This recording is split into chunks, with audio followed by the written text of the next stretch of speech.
So very roughly, it's the first house is you, is how you are seen, and the fourth house is your mother, right? Now let's say I want to know about your mother.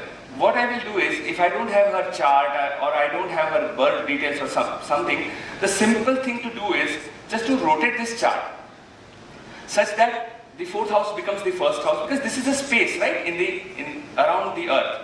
If I'm looking here, I can look here also. Nobody stops me from doing that, right? So that's what I'm doing. I'm just rotating the chart such that the mother comes at the center. And now this, in absence of any other detail, this is my mother's chart. But look at the beauty. Now mother's mother is at the fourth house, right? So my grandmother is sitting seventh house from me, fourth house from my mother. Okay, and I can keep doing this. My grandmother is now at center. Now I can see my grandmother's chart just by looking at my chart, right? And I can have my great grandmother, right? माझी पणजी झाली आता ती. तर एकच पत्रिकेमध्ये आपल्या आई, आजी, पणजी, आपण एक स्टेप अजून जाऊ ना, खापरपणजी पण असते त्याच्यामध्ये, राईट? उसके आगे कुछ होता नहीं है, सो आय डोंट नो खापरपणजीच्या पुढे कोणाला काही म्हणतात का. But the point is,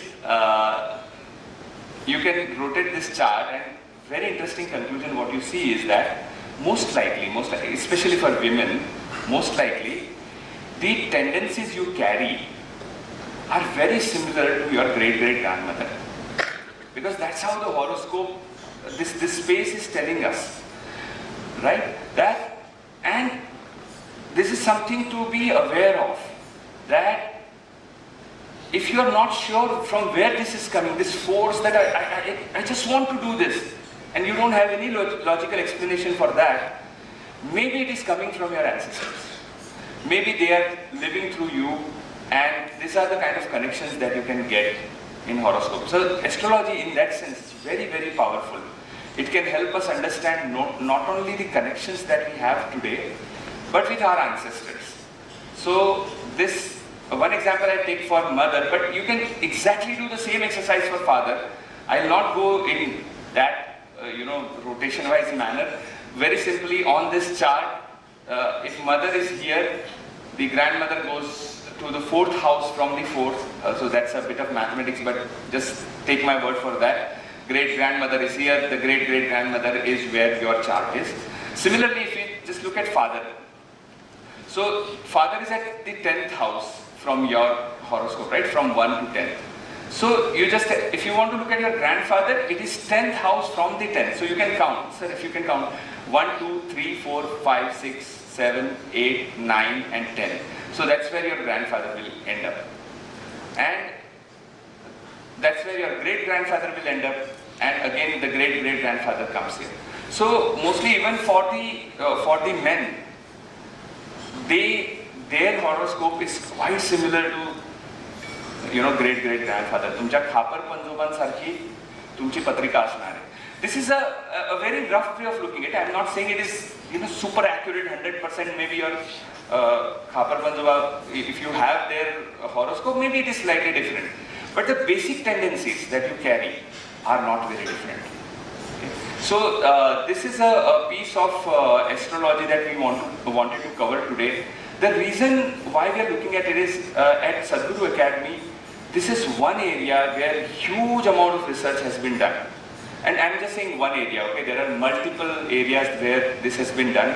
And this is the knowledge that we have received for our mentors, that how you can look at the horoscope just to understand that where these tendencies are coming from. So if you understand, you can do something about them, right? And just to conclude this part, what you see in, so we all know that we have free will, we can use our free will to change our lives. Ultimately, why are we doing all this exercise? Because we want to change our lives, right? And we have the free will to change. But there is something called prarabdha. There is a force of your karma, your ancestral accumulation, everything, right? Which makes you do things that you may not want to do. But the force is very powerful. So at Sadguru Academy we learn, actually the force of Prarabdha is around 30%. It forces you to do certain things. But your will is much more powerful. You can use your will, the 70% is open, it's play field. You can, if you use your will, you can change things. But that free will and Prarabdha is also visible in the chart. So the houses that are listed as 1 to 3 are where your free will operates, where you can exercise your free will very, forcefully. From 4th onward, where your mother comes, right? That's where the ancestral connections start. And 4th onward, everything till 12th house is more or less the Prarabdha. Okay? So what, and now I'll take last 2-3 minutes to get into this free will part. So the first house is about yourself, right? Your body, your makeup and all that. The second house is about money and family. The third house is siblings and adventures, right? So what we are doing at Sadguru Academy, it's very interesting. See, they say that first part, if you can work on yourself, with great amount of discipline, if you develop great amount of discipline, it's a free will part, right? Get up at 6 o'clock or 4 o'clock in the morning every day, the way people do in military, right? So our mentor once told us that if you go to the military, the horoscope doesn't work. Because irrespective of you are a Saturn person or a Moon person or a Mercury person, you have to get up at 4 o'clock, means that's it. So the self-discipline, the first house gets activated so strongly, and you take charge of your life completely. You do what you want to do, right? Because then you took charge of your life. So we take charge of our life and work with our third house, siblings. So that's another way of looking at it, that everybody around me are my siblings. They're my brothers and sisters, right? So we develop the self-discipline, we take our siblings, people around us in the society with us, and with this too, we create the wealth. That's what we have been doing, that's what Pauri Madam described. So this is free will part, okay? But it's not about me. It can't work that way. It doesn't work that way. If you are just focused on yourself, it's not going to work. That's our way of understanding the life and the universe. You take people along, you create wealth not only for yourself, but for the whole group and at large for the full society. When you do all these things, you can actually go past the Prarabdha. A lot of things which are designed, you may be going to have an accident, a fatal accident maybe. But if you are in that circuit, if you have activated those first 3 houses, you can get out of it. It's possible. And that's exactly what we are doing at Sadguru Academy. And this is the point why I was doing a lot of astrology. Take charge of yourself. Don't be limited to yourself. Work for all. Start working with others. And in this process, automatically wealth will be created. And if you do that, you can go past your karma, your Prarabdha karma. So, yeah. One thing I want to add here is, many of the people get stuck in that 30%, right, which Hemant sir was talking about, this whole thing, is because, we have less will here and less work, that is, less motivation to work upon ourselves. But remember, there is a big force of patterns that are acting on you, right, in terms of, your ancestral, you inherit both good and bad from your ancestors, right?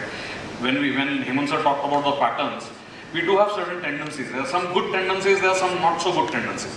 While we want to work upon and enhance the good tendencies, we want to also work upon tendencies that are not helping us, that are preventing us from getting ahead, right, in life. So that is where that awareness. So what Sadguru Academy also works on is creating that awareness. How, first of all, understand yourself. understand your, and that is why astrology helps us, because astrology is a proven tool to help understand ourselves and our past, our connections, our linkages. So, you know, if I know there's a certain tendency I have, then I can do something about it, isn't it? If I don't know what are the tendencies, what are the patterns, I will keep, and millions of people in the world are doing that today.